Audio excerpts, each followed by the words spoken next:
Steven Soderbergh, qui avait annoncé en 2012 qu'il arrêtait le cinéma, n'en a rien fait, et on s'en réjouit.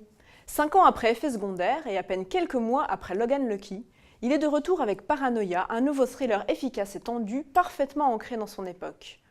On y suit en effet le parcours de Sawyer Valentini, une jeune femme qui a dû fuir sa ville et ses amis après avoir été harcelée par un homme qui s'était épris d'elle.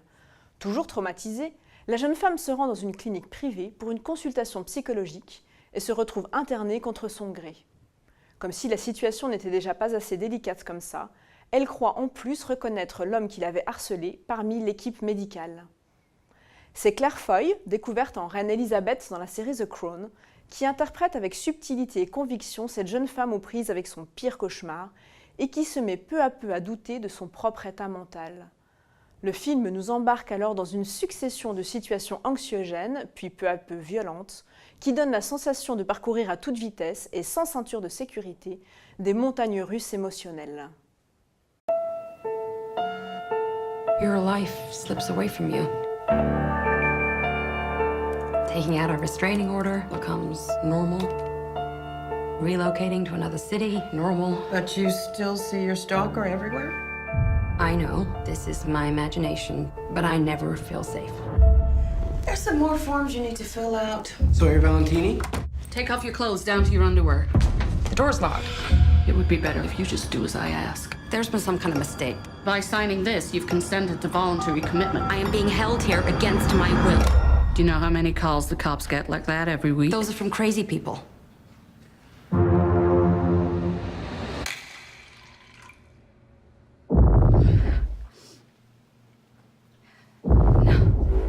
This man, he's followed me here from Boston. I'm calling the cops. My stalker is here. Mom, no one believes me. I'm getting you out. There's nothing we can do unless you have proof that a crime's been committed.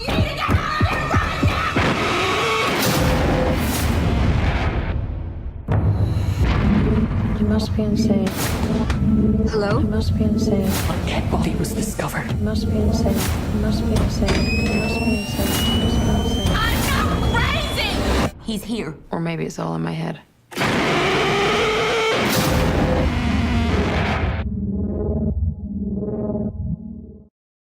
Si Steven Soderbergh ne révolutionne ni le cinéma ni la série B, avec cette histoire relativement classique d'une héroïne aux prises avec un dangereux psychopathe, il propose malgré tout une expérience assez singulière, puisque le film a été tourné uniquement avec un iPhone. Bien sûr, le réalisateur américain n'est pas le premier à utiliser ce procédé. On pense notamment à Sean Baker avec Tangerine en 2015, mais aussi à Michel Gondry et Park Chan-wook, qui ont tourné des courts-métrages avec le célèbre smartphone. Toutefois, l'image particulière obtenue avec ce procédé, c'est-à-dire granuleuse et avec une lumière sombre en intérieur, se prête particulièrement bien à un récit oppressant et paranoïaque qui semble parfois observé à travers l'écran d'une caméra de surveillance ou par un témoin extérieur voyeur. La mise en scène très découpée et précise de Soderbergh offre par ailleurs une grande fluidité au récit qui se déroule sans temps mort ni essoufflement. Le film est un divertissement assumé qui, malgré ses contraintes techniques, ne manque ni de souffle ni de panache. Le réalisateur s'est évidemment ménagé ses effets et donné le sentiment d'un piège implacable qui se referme peu à peu sur son personnage. Il lance ainsi plusieurs pistes de salut possibles avant de les refermer sèchement une à une jusqu'à pousser Sawyer dans une situation sans issue. Entravée par une camisole de force, enfermée dans une cellule d'isolement, elle est totalement à la merci de son bourreau. La machine infernale se referme alors presque mécaniquement sur la jeune femme. Soderbergh fait en effet le choix de lever rapidement tout doute sur l'existence réelle du harceleur. Ainsi, là où le film perd en ambiguïté, il gagne en force dramatique. Chaque faux pas de l'héroïne, qui multiplie les crises de violence et les comportements déviants, l'enfonce un peu plus dans le cauchemar, venant confirmer a posteriori le diagnostic posé sur elle au départ. À un certain point, le crime s'avère d'ailleurs parfait, car rien ne ressemble plus à de la démence que la rage d'une personne saine enfermée contre son gré. Le film se concentre alors habilement sur l'état mental de Sawyer et sur son ambivalence. Une ambivalence qui persiste jusqu'à la toute fin du film, destinée à faire réfléchir le spectateur à la notion toute relative de « happy end ». Cela permet au cinéaste, au-delà du plaisir jouissif du thriller paranoïaque, d'apporter une dimension supplémentaire au récit en s'intéressant aux réalités de la vie d'une victime de harcèlement. Cela passe à la fois par un flashback ahurissant de détails, avec notamment l'apparition réussie de Matt Damon en spécialiste de la protection, et dans la persistance des conséquences du traumatisme bien au-delà du danger réel. Paranoia s'inscrit évidemment dans un climat social particulier, à une époque où les violences faites aux femmes et la notion de harcèlement sont clairement sur le devant de la scène, et il montre, avec la puissance mais aussi les faiblesses d'une œuvre de fiction, ce que cela peut signifier concrètement au quotidien. Ce faisant, cela ne l'empêche pas de recourir aux codes du cinéma de genre, avec notamment une très prenante musique répétitive et des cadres inquiétants qui suggèrent la présence d'un prédateur aux aguets, et de proposer un film grand public, certes minimaliste, mais qui propose toutes les émotions fortes propres au thriller traditionnel.